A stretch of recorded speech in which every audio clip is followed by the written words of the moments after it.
I want the 7th District to know the sleeping giant is awake.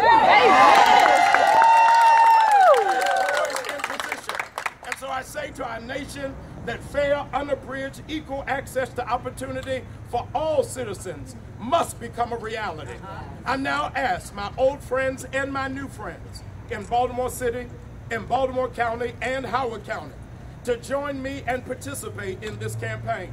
I want to first and foremost ask you beyond everything else to pray for me. Because at the center of who I am is my faith. And at the center of my being is my God. And I am clear that I can do nothing without him. I want to ask those of you who are serious about change and transformation, I want you to join this team so that we can in fact see promise come to pass in the 7th Congressional District. I want to ask you, if you will, to make a contribution to this campaign. That while it is that we have a dream, we still need your support. We need you to spread the word. But the most important thing that I need you to do is to think about voting for me, Jamal Bryant.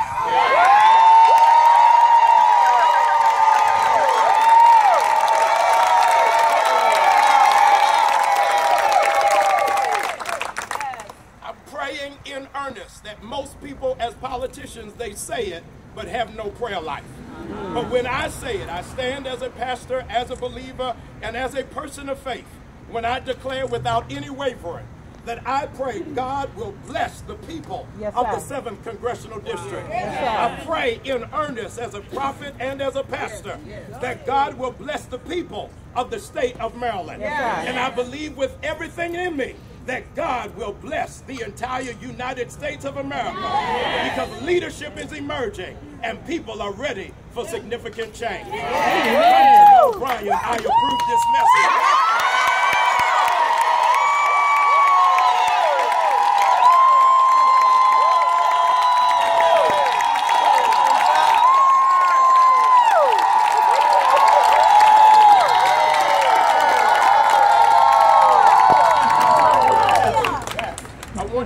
At this time, just take very quickly an opportunity for press if they have any questions at this time. Hey, Reverend Bryant, did you talk to Mr. Cummings about this decision at all? What would you do differently if he's done so far? I've not talked to Mr. Cummings. I think he's done a wonderful job. He's been an incredible leader for our community. It is obvious and evident that our community is in the midst of change and transition. And I'm thankful for the work that he's done and for how he stood with us in the middle of the uprisings with Freddie Gray. But you'll run against him even if he doesn't run for Senate? I have not talked to him. I don't know what his plans are. I think that he has an incredible opportunity in front of him, and I pray that he does it, but that's a decision that but if he decided not to, because he's been such an abiding presence in my life, if he decided to stay in, I would have a conversation with him because I respect his right. Amen. Pastor. Centered on police brutality issues and police accountability. Is that what you focus on?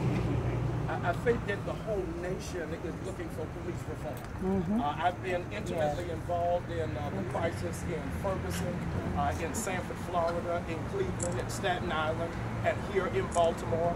And I plan on going to Capitol Hill as a representative of a brand new movement that realizes that we must have protests, but we also must have policy. And so police reform is going to be one of the bedrock issues that we're going to be addressing. Where are your other bedrock issues?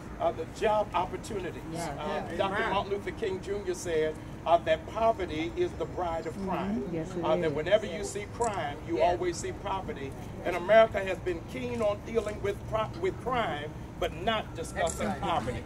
And I think that poverty has to be addressed in this country. What would be the biggest adjustment for you as moving from community-based leadership to more policy-based? I think that it is a step of maturation, of understanding that it is the next successive step. That Dr. King's dream was significant, but what Thurgood Marshall did was in fact the icing on the cake to make sure that his speech didn't change the law, but somebody had to lobby for that change. What will be your views on homelessness increasing in Baltimore? Last second. I just lost my What you want? I'm asking what they're going to do about the homelessness increasing in Baltimore City.